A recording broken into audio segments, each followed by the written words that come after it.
ಖರ್ಗೆ ರಾಜೀನಾಮೆ ಫಿಕ್ಸ್ ಆಗುತ್ತಾ? ನೇರ ಸಂಪರ್ಕದಲ್ಲಿ ಜಾಯಿನ್ ಆಗ್ತಿದ್ದಾರೆ.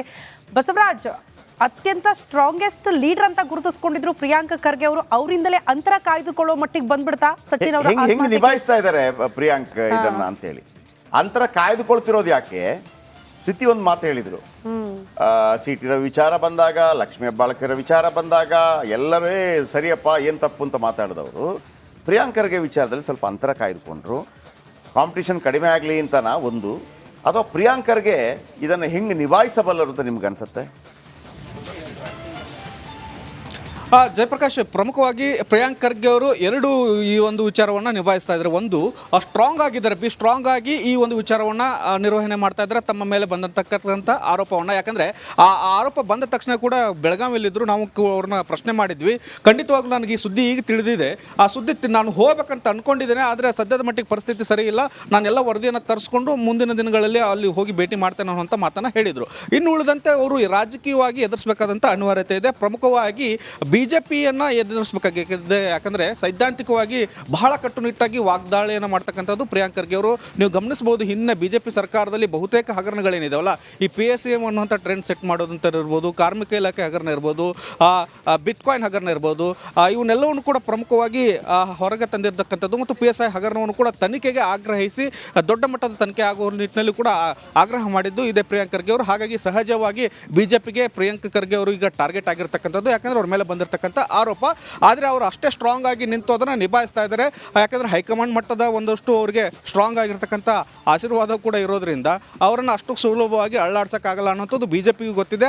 ಆದರೂ ಕೂಡ ಅವರ ಪ್ರಯತ್ನ ಬಿಜೆಪಿಯಿಂದ ಮುಂದುವರೆದಿದೆ. ಇನ್ನು ಉಳಿದಂತೆ CM ಆಗಲಿ, DCM ಆಗಲಿ, ಹೋಮ್ ಮಿನಿಸ್ಟರ್ ಆಗಲಿ, ಉಳಿದಂಥ ಕಾಂಗ್ರೆಸ್ ನಾಯಕರು ಪ್ರಿಯಾಂಕ್ ಖರ್ಗೆ ಅವರ ಸಪೋರ್ಟ್ಗೆ ನಿಂತಿದ್ದಾರೆ. ಆದರೆ ಅವರಿಗೆ ಜೊತೆ ಪೈಪೋಟಿ ಮಾಡ್ತಿರ್ತಕ್ಕಂಥದ್ದು ಸಚಿವ ಸ್ಥಾನವನ್ನು ಇರತಕ್ಕಂತಹ ಒಂದಷ್ಟು ಕಲಬುರಗಿ ಜಿಲ್ಲೆಯ ಶಾಸಕರು ಇರ್ಬೋದು, ದಲಿತ ಶಾಸಕರು ಇರಬಹುದು, ಅವರು ಇದುವರೆಗೂ ಕೂಡ ಯಾರು ತುಟ್ಟಿ ಬಿಚ್ಚಿಲ್ಲ. ಇದು ಪ್ರಮುಖವಾದಂಥ ವಿಚಾರ. ಅದು ಹೊರತಾಗಿ ಕೂಡ ಪ್ರಿಯಾಂಕ್ ಖರ್ಗೆ ಅವರಿಗೆ ಮೇಲೆ ಬಂದಿರತಕ್ಕಂಥ ಗಂಭೀರ ಆರೋಪ ಆಗಿರೋದ್ರಿಂದ ಅವರು ಕೂಡ ಸಹಜವಾಗಿ ಒಂದಷ್ಟು ಗಲಿಬಿಲಿಗೊಂಡಿದ್ದಾರೆ. ಆದರೂ ಇದನ್ನು ನಿಭಾಯಿಸ್ತಾನೆ ಅನ್ನುವಂಥದ್ದಿದೆ.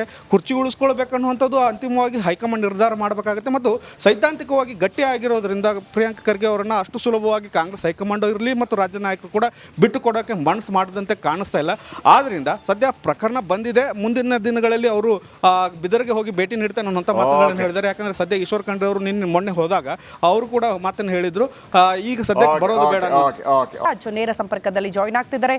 ಬಸವರಾಜ್, ಅತ್ಯಂತ ಸ್ಟ್ರಾಂಗೆಸ್ಟ್ ಲೀಡರ್ ಅಂತ ಗುರುತಿಸಿಕೊಂಡಿದ್ರು ಪ್ರಿಯಾಂಕ ಖರ್ಗೆ ಅವರು. ಅವರಿಂದಲೇ ಅಂತರ ಕಾಯ್ದುಕೊಳ್ಳೋ ಮಟ್ಟಿಗೆ ಬಂದ್ಬಿಡ್ತಾ ಸಚಿನ್ ಅವರು? ಹೆಂಗ್ ನಿಭಾಯಿಸ್ತಾ ಇದ್ದಾರೆ ಪ್ರಿಯಾಂಕ್ ಇದನ್ನ ಅಂತ ಹೇಳಿ ಅಂತರ ಕಾಯ್ದುಕೊಳ್ತಿರೋದು ಯಾಕೆ?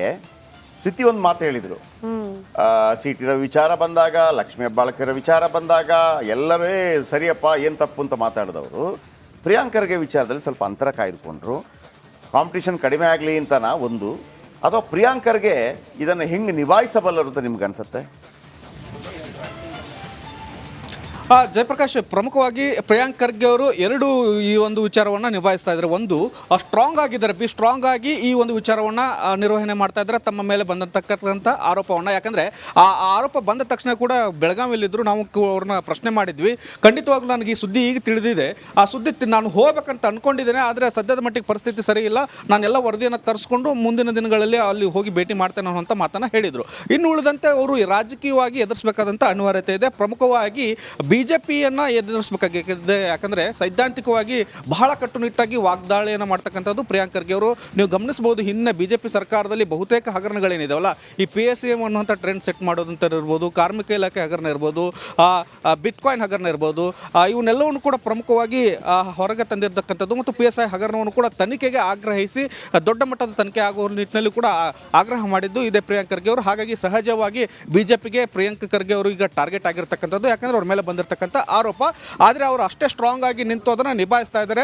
ಯಾಕಂದರೆ ಹೈಕಮಾಂಡ್ ಮಟ್ಟದ ಒಂದಷ್ಟು ಅವರಿಗೆ ಸ್ಟ್ರಾಂಗ್ ಆಗಿರ್ತಕ್ಕಂಥ ಆಶೀರ್ವಾದ ಕೂಡ ಇರೋದ್ರಿಂದ ಅವರನ್ನು ಅಷ್ಟು ಸುಲಭವಾಗಿ ಅಳ್ಳಾಡ್ಸೋಕ್ಕಾಗಲ್ಲ ಅನ್ನೋಂಥದ್ದು ಬಿಜೆಪಿಗೂ ಗೊತ್ತಿದೆ.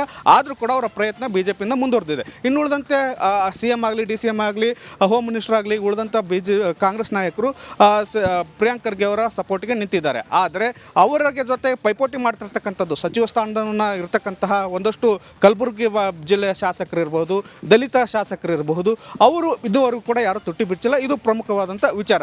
ಅದು ಹೊರತಾಗಿ ಕೂಡ ಪ್ರಿಯಾಂಕ್ ಖರ್ಗೆ ಅವರಿಗೆ ಮೇಲೆ ಬಂದಿರತಕ್ಕಂಥ ಗಂಭೀರ ಆರೋಪ ಆಗಿರೋದ್ರಿಂದ ಅವರು ಕೂಡ ಸಹಜವಾಗಿ ಒಂದಷ್ಟು ಗಲಿಬಿಲಿಗೊಂಡಿದ್ದಾರೆ. ಆದರೂ ಇದನ್ನು ನಿಭಾಯಿಸ್ತಾನೆ ಅನ್ನುವಂಥದ್ದಿದೆ. ಕುರ್ಚಿ ಉಳಿಸ್ಕೊಳ್ಬೇಕನ್ನುವಂಥದ್ದು ಅಂತಿಮವಾಗಿ ಹೈಕಮಾಂಡ್ ನಿರ್ಧಾರ ಮಾಡಬೇಕಾಗುತ್ತೆ. ಮತ್ತು ಸೈದ್ಧಾಂತಿಕವಾಗಿ ಗಟ್ಟಿ ಆಗಿರೋದ್ರಿಂದ ಪ್ರಿಯಾಂಕ್ ಖರ್ಗೆ ಅವರನ್ನು ಅಷ್ಟು ಸುಲಭವಾಗಿ ಕಾಂಗ್ರೆಸ್ ಹೈಕಮಾಂಡ್ ಇರಲಿ ಮತ್ತು ರಾಜ್ಯ ನಾಯಕರು ಕೂಡ ಬಿಟ್ಟು ಕೊಡೋಕ್ಕೆ ಮನಸ್ಸು ಮಾಡದಂತೆ ಕಾಣಿಸ್ತಾ ಇಲ್ಲ. ಆದ್ದರಿಂದ ಸದ್ಯ ಪ್ರಕರಣ ಬಂದಿದೆ. ಮುಂದಿನ ದಿನಗಳಲ್ಲಿ ಅವರು ಬಿದರ್ಗೆ ಹೋಗಿ ಭೇಟಿ ನೀಡ್ತಾನೆ ಅನ್ನುವಂಥ ಮಾತುಗಳನ್ನು ಹೇಳಿದ್ದಾರೆ. ಯಾಕಂದ್ರೆ ಸದ್ಯ ಈಶ್ವರ್ ಖಂಡ್ರೆ ಅವರು ಮೊನ್ನೆ ಹೋದಾಗ ಅವರು ಕೂಡ ಮಾತನ್ನು ಹೇಳಿದ್ರು, ಈಗ ಸದ್ಯಕ್ಕೆ ಬರೋದು ಬೇಡ. ನೇರ ಸಂಪರ್ಕದಲ್ಲಿ ಜಾಯಿನ್ ಆಗ್ತಿದ್ದಾರೆ. ಬಸವರಾಜ್, ಅತ್ಯಂತ ಸ್ಟ್ರಾಂಗೆಸ್ಟ್ ಲೀಡರ್ ಅಂತ ಗುರುತಿಸ್ಕೊಂಡಿದ್ರು ಪ್ರಿಯಾಂಕ್ ಖರ್ಗೆ ಅವರು, ಅವರಿಂದಲೇ ಅಂತರ ಕಾಯ್ದುಕೊಳ್ಳೋ ಮಟ್ಟಿಗೆ ಬಂದ್ಬಿಡ್ತಾ ಸಚಿನ್ ಅವರು ಹೆಂಗ್ ನಿಭಾಯಿಸ್ತಾ ಇದ್ದಾರೆ ಪ್ರಿಯಾಂಕ್ ಇದನ್ನ ಅಂತ ಹೇಳಿ ಅಂತರ ಕಾಯ್ದುಕೊಳ್ತಿರೋದು ಯಾಕೆ?